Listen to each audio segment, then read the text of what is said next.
So we are thrilled to have our opening speaker, our opening keynote, Alexis McGill Johnson, President and CEO of Planned Parenthood Federation of America and the Planned Parenthood Action Fund. Alexis has worked with everyone from Diddy to Starbucks over a career as a champion for social and racial justice before taking the helm at Planned Parenthood in 2019. Talking with her today about the state of reproductive rights is actor, best-selling author, and advocate Busy Phillips, who you know best from Dawson's Creek, Freaks and Geeks, Girls Faveva, and the internet. So please help me in welcoming to the stage Alexis McGill Johnson and Busy Phillips.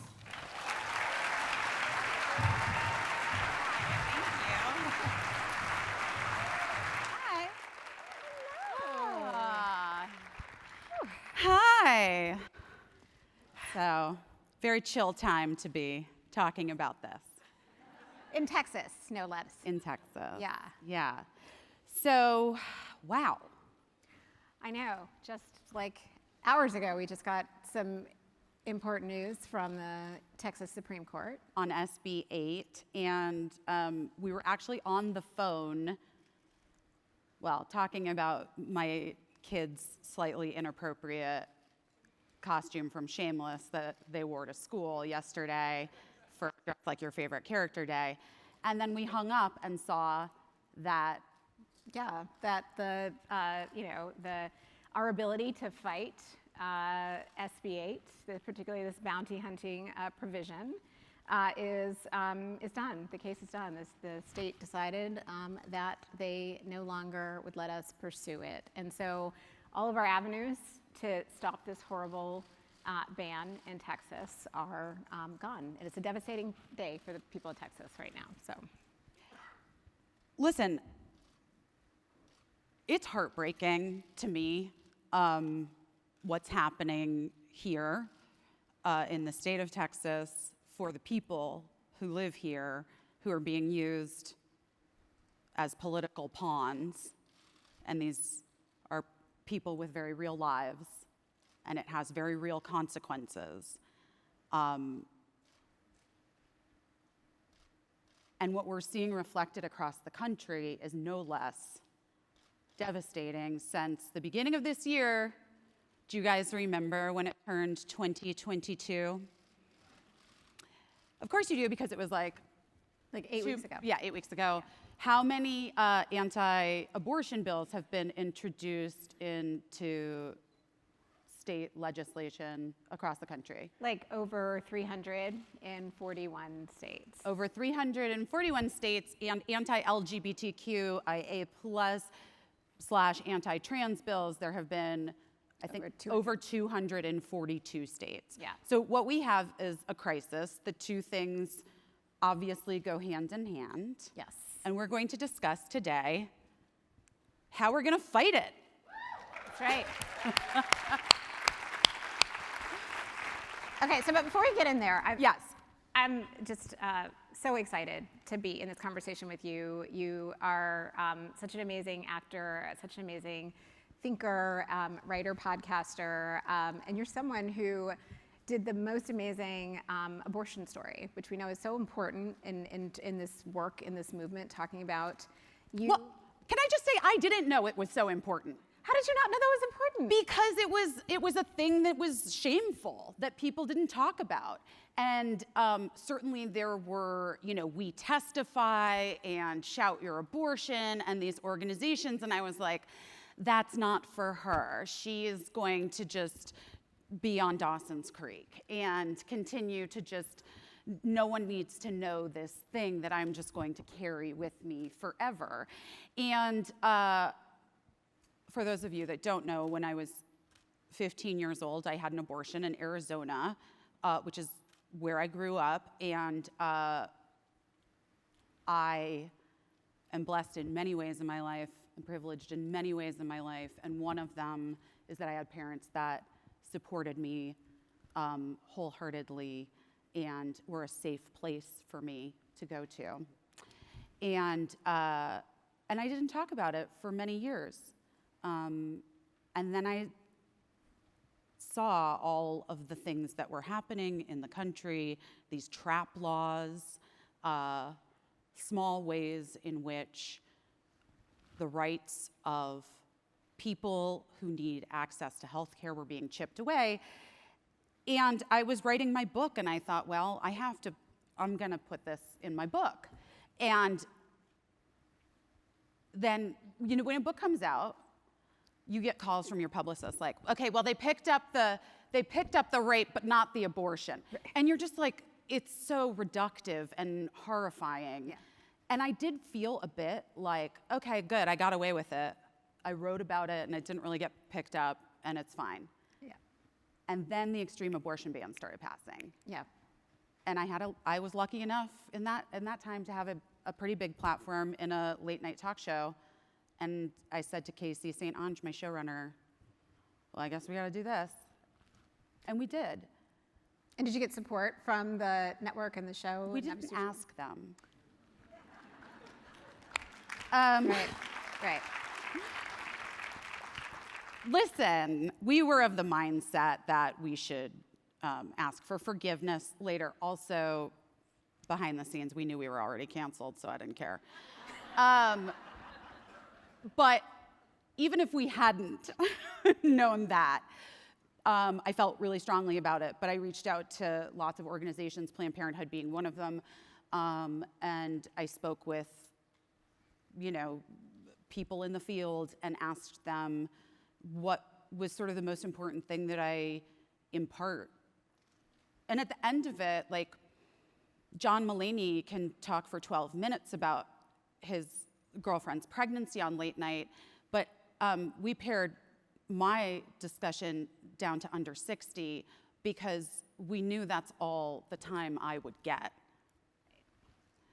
So that's just, and that's not a slam against John Mulaney, guys. I don't care about John Mulaney. You know what I mean? Like, I'm just saying, I'm using it because when I saw him talking about his experience, I was like, good Lord, how long has this been going on? I literally had to keep mine under a minute and a half to talk about like a huge thing in my life. And it's just because we know women don't get the same airspace that and you our made male that point, right? I mean, you literally, you know, told your story and then was like, okay, now let's talk about the Met Gala, right? Because like that's how both it shows the versatility, but also like that's how we have to think about things. And what I really think is this metaphor of not asking for permission, because the whole situation, right, is that we are literally asking for permission to take care of our own healthcare, our own bodies, and make decisions for ourselves. And permission from lawmakers who don't even understand how our bodies work, you know, like what an actual pregnancy looks like. When I saw the ban yesterday, or the proposed bill yesterday from Missouri, or as my father would tell me, Missouri, that would eliminate abortion access for even people with ectopic pregnancies. Yes. Which are non-viable pregnancies. Right. Ectopic pregnancies, pregnancies where the fetus is in the fallopian tube, right? It's incredibly painful. I believe it's a leading cause of maternal mortality. Yes. And speaking of which, I do just want to point out that our country isn't doing well on that either. Exactly, yeah. We jumped really far in. Guys, what do you want to talk about? No, I'm kidding. So it's a hard day for SB 8 here in Texas. But what does this mean for the rest of the country? Yeah. Well, let me stay in Texas first, and then I'll talk about kind of what we're seeing around the world, around the country, and actually around the world, because the world is moving in totally different directions than we are, and I think it's actually a really important story. So, as you all know, we are 6 months into SB 8, the 6-week ban with the bounty hunter provision that allows anyone in any state who objects to your personal abortion after 6 weeks to sue anyone who has helped you secure that abortion. And that provision, right, which is not enforced by the state because the state knows it's blatantly unconstitutional. Right. So that provision has had an incredible chilling effect on providers, because if one of these lawsuits were to go forward, that person who brings the lawsuit in any state who objects to your personal abortion could get a $10,000 fine, right? So it really is a perverse incentive that has essentially reduced abortion by 60% in Texas. What we have seen is not a ban that actually stops people from getting access to, stops people from accessing abortion, right? Because none of these bans do, right? That people still will go and they will pursue what they need for their families, for themselves. So we've seen an 800% increase out of the state into states surrounding Texas, all the way up into the coast, from Oregon to New York and California to Arizona, Oklahoma, North Carolina, and Florida. We just see patients having to go, and those are stats, right?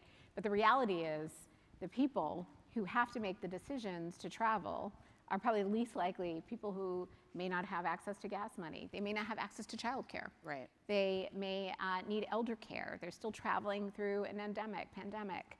They may have to take time off from work. They may be going to a state nearby that already has a number of other trap laws, targeted restrictions against abortion providers, requiring them to see that same provider within a 72-hour period. They may need to sleep in their car in order to do that because they have to pay for the procedure as much as the travel and all of that. So the devastation of what is happening here, we have seen, patients who are unable to leave because they are undocumented and will have to travel through multiple border points. We've seen patients who are too young to travel, who are in foster care, children who are unable to access. But wait, Alexis, isn't this about babies? Yes. Yeah. So forcing a child Yes. to carry another child to term is what we're seeing. That is what we are seeing. We are seeing the cruelty is the point, right? Is it? Because I can't fucking figure out what the point is. It is about control, it is about power, and it is about how power is wielded, and it is in an incredibly cruel fashion, yes. I do believe cruelty is the point here. Yeah. And is the point to inherently punish those born with uteruses? To keep those with uteruses knowing where their place is? I think that is the point of power and control, right? It's not about the safety of the procedure. It's not about anything else that is offered. It's about control. And it's about an impact, right? The last story I want to share is a patient who was in a hospital in Texas with an intended pregnancy that where the fetus was no longer viable. And her provider in the hospital said that they couldn't perform an abortion on her because she was well past the time, and they were worried from their hospital administrators that they would get in trouble. So their insurance and administrators are denying the providers the ability to actually provide the care that people need. They were like, go home, come back when you have sepsis. That's the kind of cruelty that we are talking about. And I suppose that if it were me, I'm just going to be very honest, I would like pay whatever I had to pay to get on a private plane, and I would fly to wherever and get care, right? I would pay one of those because I have the money and the means, and I'm, white lady, and that would be that, right? So for literally everyone else. Yeah, so we know the impact is going to be on first people at low income, Right. people of color, Black, Indigenous people of color. Rural areas. Yes, rural areas, non-binary communities, all of folks who, again, are marginalized already in multiple systems, particularly the healthcare system, the transportation system, the immigration system, and that intersection of all of those issues coming together, denying you the ability to make a decision and secure access to care within basically a week's time, right? So the 4 weeks you find out and then you got a week to make an appointment to come back twice because you need to. Yeah, what are the trap laws that you have to abide by? So in Texas, there was already a 24-hour waiting period where people would have a. What's the waiting period for a gun? Oh, I think you can just walk out. I'm serious. I don't know. I'm not trying to be funny. I don't know. Is there a waiting period for a gun? 5 minutes? That's fun. Yeah, there you go. So there's no waiting period for a gun. If you wanted to get an abortion, you'd have to wait. You have to wait 24 hours. You have to have two ultrasounds. Come in, you have to have 2 ultrasounds exactly 24 hours apart, or no less than 24 hours apart. And it's heartbreaking. We have patients who are coming in on day 1, and they come back the next day. They're literally hours late, and they hear the electrical impulses that they're calling the heartbeat that deny them access to care. I actually think that's really interesting because, one thing that I gotta give them is they're great at marketing. The other side. Because it's not a heartbeat, right? Nope. But, and heartbeat, oh God, it's so evocative, right? Like a baby has a heartbeat. Like your very wanted 12-year-old that's now carrying a baby full term has a fucking heartbeat. I'm sorry. Because I have a child that has their period, that is a child, and I've heard these stories, that's what I can't get out of my, it's all terrible, but anyway. It's not a heartbeat, but they've called it successfully. They have consistently framed this in heartbeat language, right? Obviously to be evocative, but no, at 6 weeks, it is essentially what they are measuring with the ultrasound. It's the electrical tonal impulses, pulses rather, some of which can be confused with the actual ultrasound machine, right? So, you're talking about the. They're framing it in a way that obviously makes it challenging to make a decision around, right? It's actually about shame, right? So you're saying it's like marketing. Right, because I actually want to say something. Shame. It's not difficult to make a decision around it. For most people, there have been extensive research done. Right. Oh my God, what's that great book where she followed the turnaround study? Yes. Turn around or turn away? Turn around. Turn away. Turn away study. Guys, I don't know. I don't have it in my notes. I'm just, talking about stuff I know. The Turnaway study, which followed over 10,000 women in this country for over 10 years, and found that the people that were making the decision about whether or not to have an abortion were very clear about pretty clear about it. Yeah. And no amount of, trying to trip them on the way changed that. They got what the care they needed and were looking for. And also in that book, the results are that most people many, many years later are like, it was the right decision. Yeah, they don't have regrets around it. Yeah. So we're talking about what happened in Texas. Right. We should also show what's happening around Texas and in the rest of the country. We have a map. Can we put up the map to show folks? Ooh, a map. You guys have probably seen the maps in the papers. There it is. Have you had one? I have not yet. Oh my God, you gotta try a White Claw. Okay. You guys have had one? They don't pay me, but I would take it if they wanted to. We can put a map up, but yeah, it's up on it. Oh, it is I up. think it's up. Yes. Oh, okay, exactly. there it is. Yeah, just to show the number of states. So we know that we should talk about the Supreme Court. What's happening in the Supreme Court? Sure. There's the Supreme Court case that we think is going to be decided probably in June. Maybe. Yeah, by the end of June. By the end of June, and that's the Alabama case. Mississippi case. Oh, Mississippi, right. Yep. So many cases, so little time. Which is a 15-week ban, right? So Dobbs versus Jackson Women's Health Organization, which is the only provider of abortion in Mississippi, an independent provider. The case is a 15-week ban. The way the court took up the case, if you listen to the oral arguments, you could hear that there is a clear majority to uphold the ban, which in itself is the kind of unraveling of Roe, because pre-viability bans have always been unconstitutional in allowing this ban. pre-viability would actually start to unravel, allow for more restrictions on accessing abortion. And we clearly heard conversation among a majority of justices who were asking whether or not Roe was correctly decided. So our ability to access abortion, our ability to make these decisions about our own bodies is clearly not just under threat from the number of states that are showing the restrictions that could happen. But if Roe is overturned, this is, and states are allowed to make their own decisions, we can see 26 states that have either through their own trigger bans or their own legislatures will be poised to. So take a look and think about that. What does that mean now? We're talking about Texas today, and we're talking about patients trying to travel to Oklahoma. Oklahoma just put a 6-week ban, or just introduced a 6-week ban in their Senate yesterday.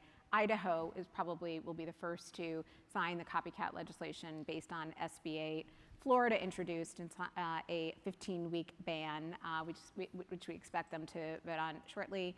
And the number of states where people will have to travel out of to get access. We're talking about 36 million people plus with uteruses who would have to travel thousands of miles in order to access abortion. This is what a post-Roe reality looks like. I mean, it feels pretty dire. Yeah. And it also feels like we're facing a thing that's insurmountable, because we were talking earlier, and I said to Alexis, I'm like, I won't play games with kids that cheat. Like, I can't do it to myself because it drives me so crazy. So if I see a kid cheating, board game or whatever, I'm like, I'm so sorry, I'm gonna have to step out of this game. And then when you wanna play by the rules that we've all agreed upon, I will step back into the game. That's how I talk to kids, just one of them is here. And it feels to me as though there are a great many people in positions of power in this country who are not playing by the rules that have been established, the rules by which we all have agreed upon, including, but maybe very importantly, the will of the people. That's exactly right. I mean, like what we have, so first of all, 80% of people believe that Roe should be the law of the land. 80% of Americans believe that Roe should be the law of the land, right? Right. That they should have access to safe and legal abortion. Right. There is no state, including Texas, including Mississippi, Missouri, where banning abortion is popular. Okay, so it's not popular from the electeds. But It's not popular here. It's not popular here, no. Interesting. And yet, state after state, what we have seen, and really over the last decade, to your rules point, right, has been a series of rules changes of gerrymandering, of weaponizing rules changes to change and remake the judiciary, the number of judges across the country, all of which has essentially conspired to allow for this proliferation of bans across all of these states. And so, we don't have, we were talking a lot about democracy earlier today. Like what we don't have is actually, democracy. We have protections around a tyranny of a majority, right? Because we don't want to live in a fascist country. And yet, what we have now is a tyranny of the minority, right? You have a vocal minority of lawmakers who oppose accessing abortion, trans care, right? The criminalization of parenting a child who is trans, the criminalization of teaching children history and talking about sexual identity. You have this tyranny minority who does not like doesn't like right. So wait. So is it in the Constitution that a politician's personal ideology just is able to dictate how they vote and pass laws and like, No, if you live in a representative democracy, right, they should actually represent the people's right. will. And so that's how we got here, right? And the idea that, essentially they are, I think so many of these state legislatures are holding their citizens hostage, right, in so many ways. But so what do we, right. What do we do? Because it feels overwhelming. And what is Planned Parenthood and the larger movement doing? How are we focusing? Because to me, it feels like it's voting rights and gerrymandering, right? That's a huge part of this. It's preventing people from having a voice, and then also stripping, shaming people for personal choices that go against some, I don't know. Yeah. Well, I think you're laying out the strategy from the opposition, right? The strategy has been both to change the rules of the game, right, mid-game, so that they can consolidate and build more power, to take away control and power from people to make decisions about their own bodies. Mm-hmm. And they've used additional tactics, right? They've shamed providers, made it, many providers face, challenges, death threats. Providers have their personal security at risk. They have shamed patients, right? Sure. So that they aren't able to tell their stories. They have shamed, any conversation around accessing abortion. Even not everybody says the word abortion, right? Just because they have the other side has used so many tactics. And I actually think talking about this candidly, telling stories, sharing, shifting narratives, talking about kind of what is happening and what is at stake, and reimagining the world that we want to live in. Right. Where do we want to work? Do we want to work in a state that does not provide access to healthcare? Do we want to send our children to school in a state that does not provide full range of care? What is the conversation that we want to be able to start and continue in every industry to make sure that we are fighting back with shame, and then we are also engaging, obviously, in democracy and voting, and ensuring that people understand what's at stake. Yeah, and I think that the storytelling part is obviously super important. It's something that came to me late in my career, sort of. But once you know something, you can't unknow it, which is what I always tell my kids, which is how I get them to not Google disgusting things. Once you see something, you can never unsee it. So you better be careful what you Google. But I just feel as though coming up into this decision, the Supreme Court decision, what can we do? How can we be helpful? Where are we best? Where should we focus our attention? Well, so here's a crazy stat. Like I said, 80% of people believe that abortion should be safe and legal. And yet, even 6 months into SB 8 in Texas, only 30% believe that Roe is actually going to be overturned.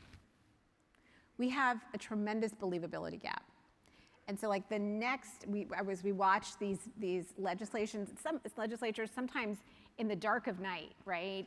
Like at midnight, 1 o'clock in the morning, convening the assembly to pass these horrific, laws so that no one is out protesting them, and they can kind of do their dirty business and then go home, mm-hmm. right? So like a lot of what we have to do over the next couple of months in anticipation of the decision is let people know. We need to frame this decision. We need to let people know that any restrictions, any bans on abortion, pre-viability are unconstitutional. We believe they are unconstitutional. They are denying a right that we will lose, that we've had for 49 years, right? Roe was 49. Right. I mean, I think a lot of people, I know, I can't believe it's not going to make it to 50, guys. Come on. I know. Ugh. But a lot, I mean, I wasn't around before Roe. I'm as old as Roe, so I right at the same time I came up. So it's always been, available to me and to my, cohort. But yet we are raising children with uteruses for whom, depending on where they live, they may not be able to access if they need to. I mean, that's the reality. And I think to your point earlier, you have this believability gap, but we also have an empathy gap, because the people who are most impacted, right, are also folks for whom we have the least empathy in society, the people who have the significant burdens, the people who are going to have to travel, the people who, are frontline workers who are going to, could lose their job because they take the time off. Like that's the devastation of these bans, the impact on so many communities that are already facing significant hurdles and burdens, and how we really kind of bring, as I said, help people understand what is at stake with this Supreme Court decision, because they could strike down the right to abortion or start to unravel it with a 15-week ban. They could overturn Roe, which would, again, make the decisions go back to the states in this way. They could also, start to unravel the Privacy Clause, which gives us protections, for everything from, marriage equality to contraception, right? So, so we've always had the right to abortion, right? But like, my mom couldn't go get contraception from her doctor. She had to ask her, her husband. Her husband had to sign off on getting her contraception. Right. Which is coming up. So like, think about how far we've come, and yet how far we are going backwards. Right. At a crazy time. Well, right. And I think that one thing, for me at least, and for people that I talk to, who are not like experts in the field and not a care provider and and yes, it's not a thing that most people face on a daily basis or have to deal with on a daily basis. Right. I mean, here's the thing, like we were talking about the governor of Texas and the attorney general's horrific directive that gender affirming care should be considered child abuse, which goes against, by the way, literally every expert, the American Academy of Dramatic Arts, no, I don't know. The American Academy of Pediatrics, yes. And the Medical Association, and every parent that knows that supporting your child is the thing that keeps your kid alive, right? Yep. That's the thing that keeps your kid alive, whether they're trans or not. So to me, every cisgender parent of cisgender children should be up in arms about this idea that supporting your child is abuse. I don't understand why it's not being every single parent is not raising hell, in the same way I don't understand how every single person is not rising up to meet this extraordinary challenge. Yeah. I mean, as I said, there is a believability gap. But what is that? Meaning why?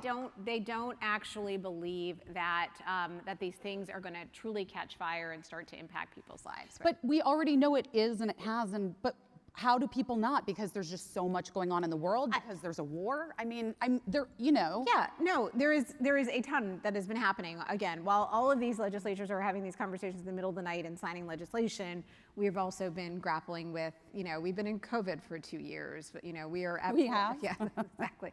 We have, gone through a incredibly intense previous administration where everything was constantly being put up. And so as all of the crazy is happening, all of these bills are passing, and people are like, wait a minute, how did we get here? What do you mean? Right, and it is kind of the thing where you feel like, it doesn't really affect you until it affects you. Until you need it, right? Until you need it. Exactly, right. Yes. So it is, and again, this is, the options are different than they are, pre-1973, right? There's not, you can't just where you could only go to New York and Puerto Rico to gain access to abortion. There are other options for people around medication abortion, but we're asking people to go out of state, right? We're asking people to travel outside. Can people in Texas not get medication abortion care? Before 6 weeks. not after 6 months. But can I ask you a question? And I truly don't. Why don't the care providers just do it anyway? Because of the bounty hunting provision, right? Yeah, but so what? We're talking about $10,000 per lawsuit.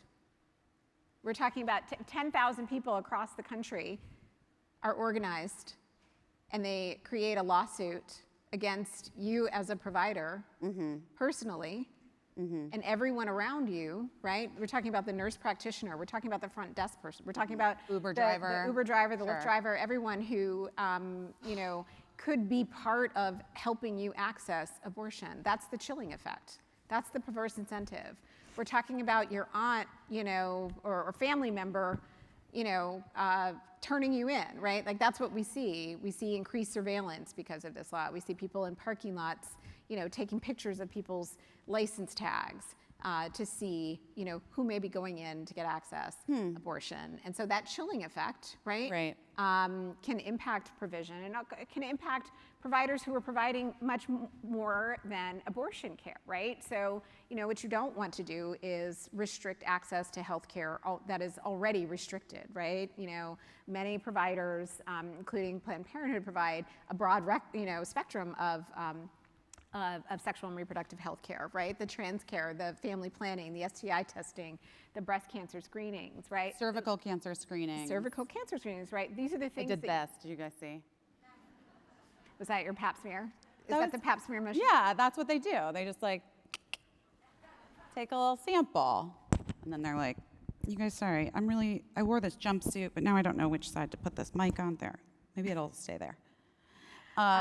So yes, again, we want lots to of protect health- providers. But we also want to abortion is protect health care. care. It is, no. And again, we want to protect providers personally and everyone who is part of abortion provision. We also need to protect healthcare in communities where people desperately need it. And so that is why this law has been able to take hold, because we actually care about people, right? We actually care about the people who are in front of us and the patients who need a variety of care. And and so what it looks like on the ground for those providers is they're now basically working like call centers, right? They're helping navigate. They're helping patients identify providers outside of state and helping them secure appointments. They are, working in conversation with abortion funds, which are funds to help people with resources to access travel. Oh yeah, I and take the donate. procedure. Yes, 100%. It's like the number one thing I tell people to do. Oh, good. What is the number? That's the number one thing you tell people to do? What else should we have currently, people do? Yeah, support abortion funds, right? Because we need to make sure that there are a number of patients who will need to get out of state, as I've explained, and ensure that they have the resources to do so. We want to make sure that people are, like I think of folks like you all who are, a mix of creative people who could be telling stories about what is happening, helping us document what is happening and the impact of folks. Folks who are corporate and industry leaders who can help us think about, what does it look like? What's the conversation you're having in your ERG, right? Around what stand you want your company to take. We see companies like Pepsi just took a stand on Ukraine. We saw, I think American and Dell here took a stand on voting rights and democracy, right? We need like Bumble, right, and OkCupid who've taken stands on SB8. We need people to recognize. What did OkCupid and Bumble do? I mean, they said that they were against the law, right? We had a company like Salesforce who said any of our employees who needs access to abortion and can't get it in state, we will fly you out, right? So it is a conversation. There's corporations, Wow, right? that's amazing. That's the kind of thing that we need to see and innovate, and those of you all who are in technology, right? We need to think about the ways in which people are going to be accessing information, fighting misinformation that is out there. Right, because that's what we were talking about that earlier too, which is that this has been a real slow burn of, a large portion of our country is pretty much convinced that the truth isn't the truth. Yeah, absolutely. So once that happens, then what do we do? Well, I mean, we have to keep talking about the truth. Okay. I mean, You gotta keep talking about the truth, yes, for exactly. sure. Yes. Yeah, 100%. And I think that the storytelling aspect, I'm just curious, how many people here are creators and content? Just give us like a clap or whatever. Creators, content creators, or for, even for companies, whatever.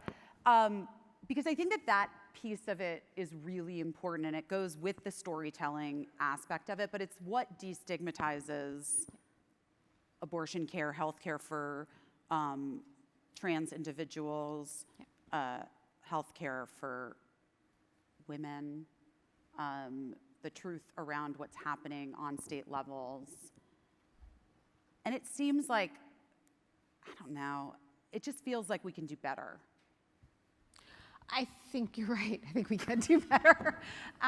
No, look, it's devastating, right? I also think that there is an energy and fire that I haven't seen over the last decade, right? That we are in this place because this has been a long game of structural change, of, like I said, rules changes, gerrymandering, all the ways in which, you are completely out of line with lawmakers are completely out of sync with their constituents.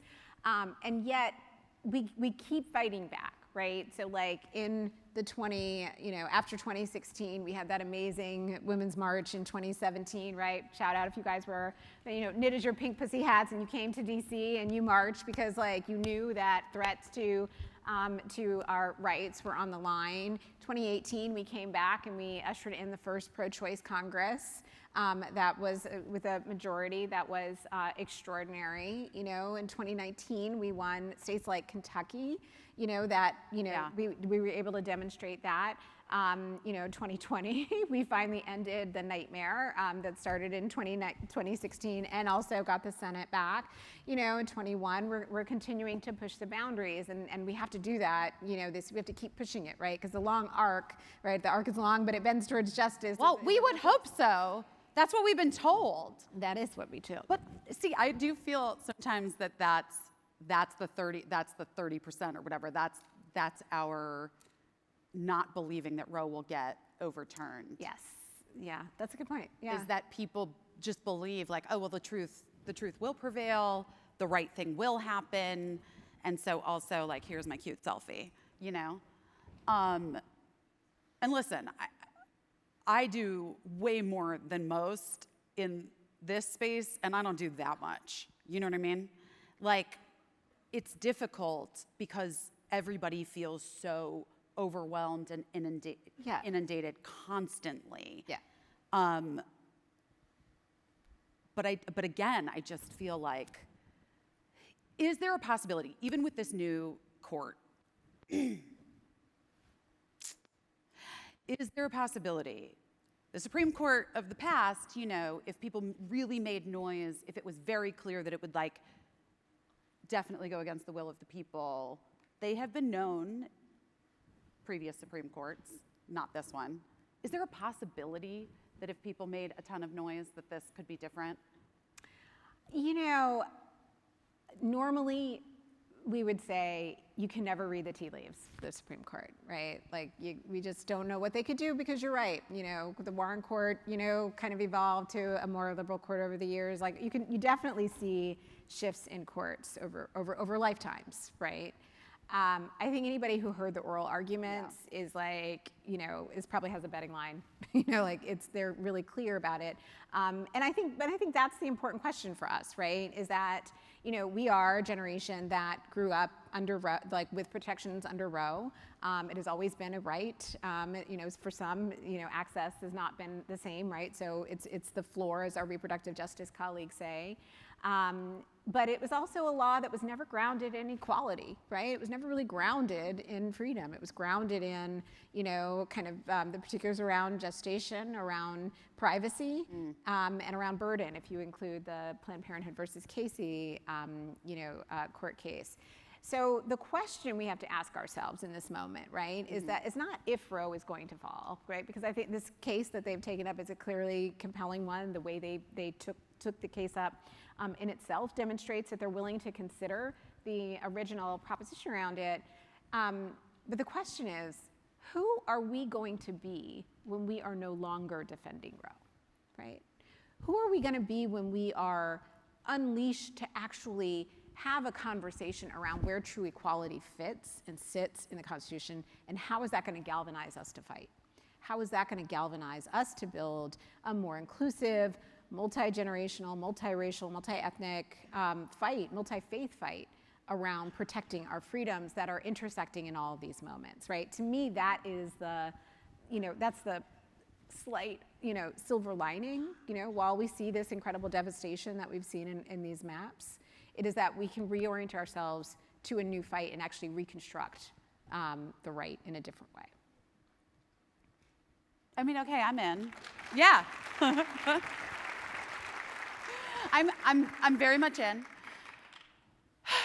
Yeah. Should we take some questions, maybe? I mean, we could take questions. Do you guys want? Do you want to? I do want to say, like, I just really feel like we do have the numbers for good, guys.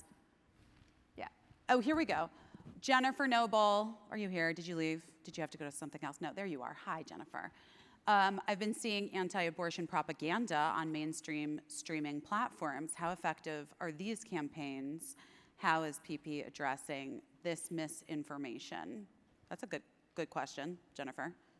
Yeah, I mean, look, the misinformation is on streaming platforms, and it is also in again, the way the opposition actually tries to frame, direct people to care that isn't actually care, right? So you've heard of crisis pregnancy centers, right? Places where they don't provide access to birth control, they don't provide access to abortion. What they do provide is propaganda and shame in the name of, I will help you get access to abortion, I will help you get access to care, but really what they're doing is asking you to delay and to shame you in all of these ways. So what we do, along with many folks in the movement, is push back on the misinformation. Planned Parenthood has been around for, 1 in 4 women has been to a Planned Parenthood in their lifetime. We have had, I think, an incredible trusting relationship because we've been with folks at some of their most intimate moments. And so we become a really trusted messenger. And so we identify some of these pieces. But misinformation, as you said, is like one of the biggest challenges that we are facing, in our democracy. And so thinking about how we all focus on trying to address that is I mean, I will also say, just for everybody here, it's a thing that, like, you just have to also find ways to talk about in life. And all of it. You just do. In order to sort of continually have the conversation and make sure that, I had friends that are like, oh, well, abortion's totally illegal now in Texas, right? When I was coming here. It's like, no, it's not. It's very much restricted because of SB 8. Even those little bits matter. It really matters, I think. No, you're absolutely right. Let's see. Oh, how do we win the hearts and minds of those that feel abortion is only a women's rights healthcare issue, not a loss of freedom for everyone? Well, I mean, I'd love to hear from you on just like what we could be doing more in changing and shifting the narrative, right? I feel like it's starting to shift a little bit in terms of the content and the democratization of content that you were talking about earlier. Like, are there ways well, I that think we have invest to. I think that, like, as people, like you, sirs, and everybody else, just you two. No, I'm kidding. We have to get over this idea that, like, the thing that our bodies are built to do is somehow shameful and or disgusting, specifically for women. So I was telling Alexis a story about how I talk about period stuff a lot because I think that period stuff is important to talk about. I have had friends that suffered with horrible endometriosis and all kinds of stuff, and were like suffering for years because they felt shame about their bodies, which is so crazy. So when my older child got their period, I then was like talking about it for months afterwards, and then I was like, oh, well, and did so-and-so get their period yet? And what about so-and-so? Did they get their period yet? And Brady was like, Mom, stop. It's not like when you grew up. It's not cool to talk about your period. And I was like, wait, what? I'm sorry, what? And the kid thought that like being embarrassed by your period or something was like just a thing that was happening at their school, because I have talked about it so much all the time from when they were a kid. Now listen, I know, I get it. Some of you are like, I don't want to talk about my period. But in the same way that Oprah started the poop conversation, if you know, you know. Yep.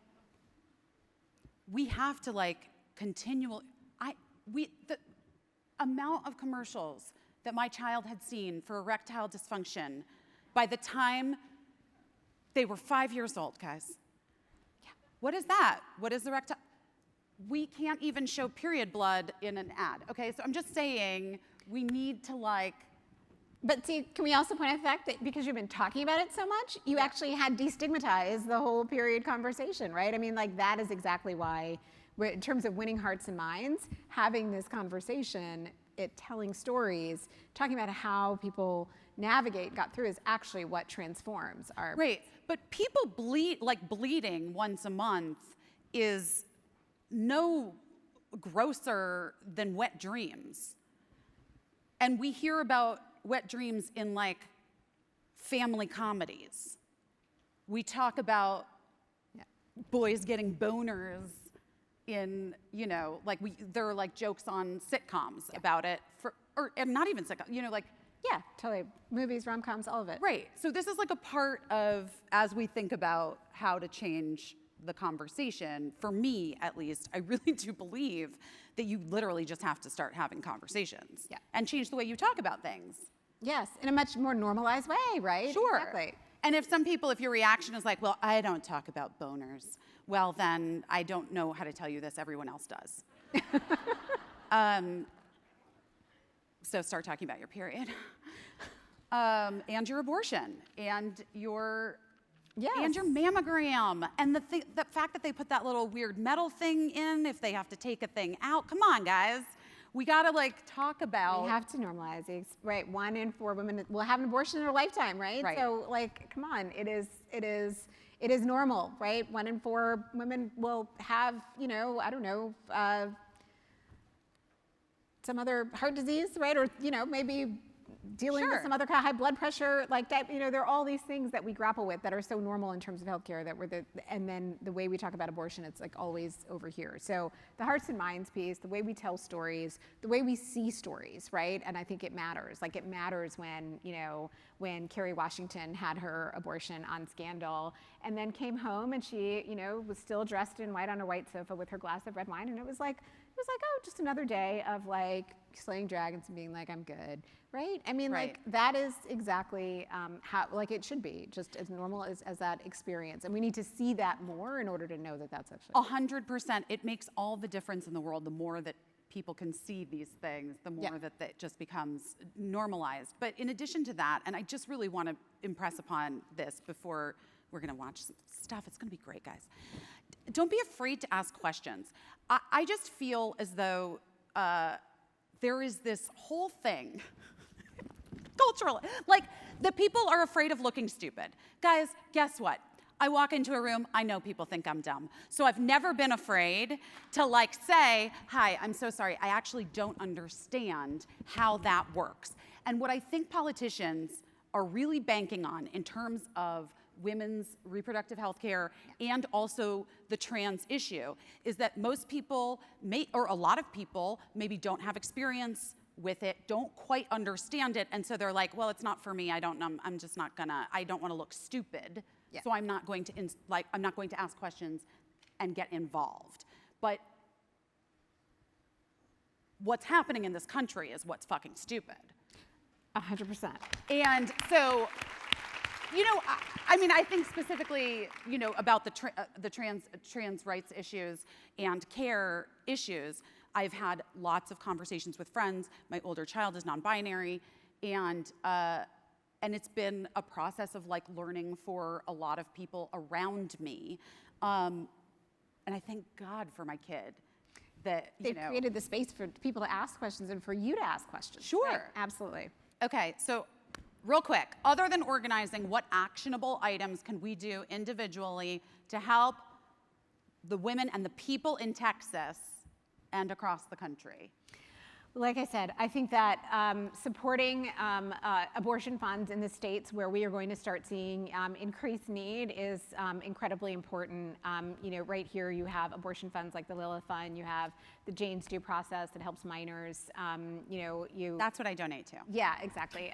So I would go to abortionfunds.org and identify a place to support. I do think that is among the most critical things that we could be doing to support people right now to get out of state and to make sure that we're doing everything that we can to fight back. But what we know is that in June, and we need to be prepared, when this decision comes down, the rage that is going to be in the streets, that we have to be a part of that we have to make sure that we are educating everybody about what is at stake, that we are talking about kind of what we heard, and making sure that we're encouraging people to vote like literally like their life depends on it, because it does. Yeah, and I would just say, it's interesting when you talk to people and people say like, oh, it's just really hard. How do you reach across how do you talk to people? The other side is the minority, but however, they have been really good at being very loud and scary. Yeah. And I don't think we have to be scary, but we can be loud. I mean, I know I can. I think we can be loud. I think we can too. All right. So we have a video. Let's watch the video. Can you hear that? I know you feel it. Something's looming. Change is coming. And not the good kind either. But they don't want you to hear what they've done. They don't want you to know what they're planning, scheming, plotting, taking away. They want you to think there's no possible way they could turn back time on something so monumental, on something you thought was set in stone. They don't want you to know the power you hold. Because if you did, you wouldn't let it go. So the question is, will you?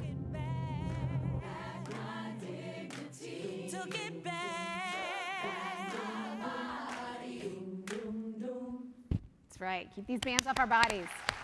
Alexis, thank you so much for the tireless work that you do and have done for decades now, and now in this very leading role at Planned Parenthood. Thank you all for being here today, and thank you all for being a part of continuing to fight for reproductive justice and for the freedom to live our lives as we determine we want to live them. All right. Thank you, Busy. Thanks. Bye, guys. Thanks.